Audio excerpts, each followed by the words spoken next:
ರಾಜ್ಯ ರಾಜಕೀಯದಲ್ಲಿ ಪವರ್ಫುಲ್ ವರದಿ ಸಂಚಲನವನ್ನ ಮೂಡಿಸ್ತಾ ಇದೆ. ಉಭಯ ಸದನದಲ್ಲೂ ಸ್ಮಾರ್ಟ್ ಲೂಟಿ ವಿಚಾರ ಪ್ರಸ್ತಾಪ ಆಗಿದೆ. ಇವತ್ತು ಸದನದಲ್ಲಿ ಉತ್ತರವನ್ನ ನೀಡಲಿದ್ದಾರೆ ಇಂಧನ ಸಚಿವ.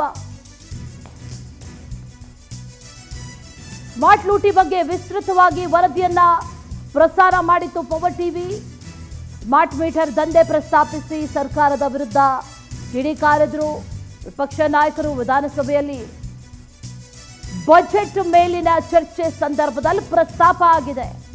ನಿಯಮ ಉಲ್ಲಂಘನೆ ಮಾಡಿ ಟೆಂಡರ್ ಅನ್ನ ನೀಡಿದ್ದಾರೆ ಅನ್ನುವಂಥ ವಿಚಾರ ಪವರ್ ಟಿವಿ ವರದಿ ಪ್ರಸ್ತಾಪಿಸಿ ಅಶ್ವಥ್ ನಾರಾಯಣ ಆರೋಪವನ್ನು ಮಾಡಿದ್ದಾರೆ. ಈ ವೇಳೆ ನಾಳೆ ಉತ್ತರ ಕೊಡ್ತೀನಿ ಅಂತ ಹೇಳಿದ್ದಾರೆ ಇಂಧನ ಸಚಿವರು. ಇವತ್ತು ಸ್ಮಾರ್ಟ್ ಲೂಟಿಗೆ ಉತ್ತರವನ್ನ ಕೊಡ್ತಾರೆ ಇಂಧನ ಸಚಿವರು. ಏನು ಹೇಳ್ತಾರೆ ಅನ್ನೋದು ಕುತೂಹಲ. ಜೊತೆಗೆ ಪ್ರಶ್ನೆ ಕೂಡ. ಮತ್ತಷ್ಟು ಡೀಟೇಲ್ಸ್ ಅನ್ನ ನೀಡ್ತಾರೆ ನಮ್ಮ ಪ್ರತಿನಿಧಿ ದೀಪಾ. ನೇರ ಸಂಪರ್ಕದಲ್ಲಿ ಜಾಯಿನ್ ಆಗ್ತಾ ಇದ್ದಾರೆ. ದೀಪಾ, ಇವತ್ತು ಆನ್ಸರ್ ಮಾಡ್ತೀನಿ ಅಂತ ಇಂಧನ ಸಚಿವರು ಹೇಳಿದ್ದಾರೆ. ಆ ಆನ್ಸರ್ಗೆ ವಿ ಆರ್ ಆಲ್ಸೋ ವೇಟಿಂಗ್. ಏನು ಉತ್ತರ ಕೊಡಬಹುದು? ಡೀಟೇಲ್ಸ್ ಏನಿದೆ? ಅಶ್ವಿನಿ, ಸ್ಮಾರ್ಟ್ ಮೀಟರ್ ಅಳವಡಿಕೆ ಕುರಿತಂತೆ ದೊಡ್ಡ ಹಗರಣವೇ ನಡೆದಿದೆ ಅನ್ನುವಂತಹ ನಿಟ್ಟಿನಲ್ಲಿ ವರದಿ ಅಂದ್ರೆ ದಾಖಲಾತಿಗಳನ್ನ ಇಟ್ಕೊಂಡು ಪವರ್ ಟಿವಿ ವಿಸ್ತೃತವಾಗಿ ಒಂದು ವರದಿಯನ್ನ ಪ್ರಸಾರ ಮಾಡಿತ್ತು. ಆ ವರದಿ ಬೆನ್ನಲ್ಲೇ ಅಂದ್ರೆ ಸ್ಮಾರ್ಟ್ ಮೀಟರ್ಗೆ SR ವ್ಯಾಲ್ಯೂ ಒಂದಿದೆ.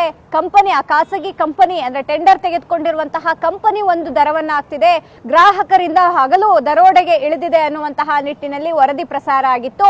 ಆ ವರದಿ ಬೆನ್ನಲ್ಲೇ ಆ ವರದಿಯನ್ನ ಇಟ್ಕೊಂಡು ನಿನ್ನೆ ಸದನದಲ್ಲಿ ವಿಧಾನಸಭೆಯಲ್ಲಿ ಸುನಿಲ್ ಕುಮಾರ್ ಸೇರಿದಂತೆ ಅಶ್ವಥ್ ನಾರಾಯಣ್ ಸೇರಿದಂತೆ ಅನೇಕರು ಪವರ್ ಟಿವಿ ವರದಿಯನ್ನ ಪ್ರಸ್ತಾಪಿಸಿ ಈ ರೀತಿಯಾಗಿ ಸರ್ಕಾರ ಹಗಲು ದರೋಡೆಗೆ ಇಳಿದಿದೆ, ಖಾಸಗಿ ಕಂಪನಿಗೆ ಲಾಭ ಮಾಡಿಕೊಡುವಂತಹ ಕೆಲಸವನ್ನ ಇಲಾಖೆ ಮಾಡ್ತಿದೆ, ಇದರ ಹಿಂದೆ ಇರುವಂತಹ ಉದ್ದೇಶ ಸರ್ಕಾರಕ್ಕೆ ಏನಾದ್ರೂ ಕಿಕ್ ಬ್ಯಾಕ್ ಬರ್ತಿದೆಯಾ, ಇದರಲ್ಲಿ ಸಚಿವರೇನಾದ್ರೂ ಇನ್ವಾಲ್ವ್ ಆಗಿದ್ದಾರಾ, ಯಾಕೆ SR ವ್ಯಾಲ್ಯೂಗಿಂತ ದುಪ್ಪಟ್ಟು ಹಣವನ್ನ ಕೊಟ್ಟು ಅಂದ್ರೆ ಈ ಒಂದು ಸ್ಮಾರ್ಟ್ ಮೀಟರ್ ಅಳವಡಿಕೆಗೆ ಜನ ಹಣ ಕೊಡ್ತಿದ್ದಾರೆ ಅನ್ನುವಂತಹ ನಿಟ್ಟಿನಲ್ಲಿ ವಿಷಯವನ್ನ ಪ್ರಸ್ತಾಪ ಮಾಡಿದ್ರು.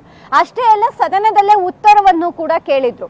ಈ ನಿಟ್ಟಿನಲ್ಲಿ ಇವತ್ತು ಅಂದ್ರೆ ನಿನ್ನೆ KJ ಜಾರ್ಜ್ ಈ ಕುರಿತಂತೆ ನಾನು ಒಂದಿಷ್ಟು ಪರಿಶೀಲನೆಯನ್ನ ಮಾಡಬೇಕಾಗುತ್ತೆ, ಹಾಗಾಗಿ ನಾಳೆ ಉತ್ತರವನ್ನ ಕೊಡ್ತೇನೆ ಅನ್ನುವಂತಹ ವಿಚಾರವನ್ನ ನಿನ್ನೆ ವಿಧಾನಸಭೆಗೆ ತಿಳಿಸಿದ್ರು. ಅದರಂತೆ ಇವತ್ತು ಉತ್ತರ ಕೊಡ್ತಾರಾ ಅನ್ನುವಂತಹದ್ದನ್ನ ಕಾದು ನೋಡ್ಬೇಕಾಗತ್ತೆ. ಜೊತೆಗೆ ಅವರ ಉತ್ತರಕ್ಕೆ ಅಂದ್ರೆ ಇವತ್ತು ಕೂಡ ವಿಚಾರ ಪ್ರಸ್ತಾಪಿಸುವಂತಹ ಸಾಧ್ಯತೆಗಳಿದೆ.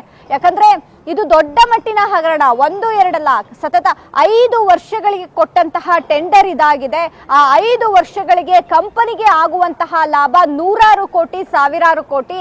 ಹಾಗಾಗಿ ಈ ವಿಚಾರವನ್ನ ಗಂಭೀರವಾಗಿ ತೆಗೆದುಕೊಂಡಿರುವಂತಹ ವಿಪಕ್ಷ ಸದನದಲ್ಲೇ ಪ್ರಸ್ತಾಪವನ್ನ ಮಾಡಿತ್ತು. ಇವತ್ತು ಜಾರ್ಜ್ ಏನು ಉತ್ತರ ಕೊಡ್ತಾರೆ ಅನ್ನುವಂತಹದ್ದನ್ನ ಕಾದ್ ನೋಡ್ಬೇಕಾಗತ್ತೆ Ashwini. Okay Deepa, thank you ಡೀಟೇಲ್ಸ್ಗೆ.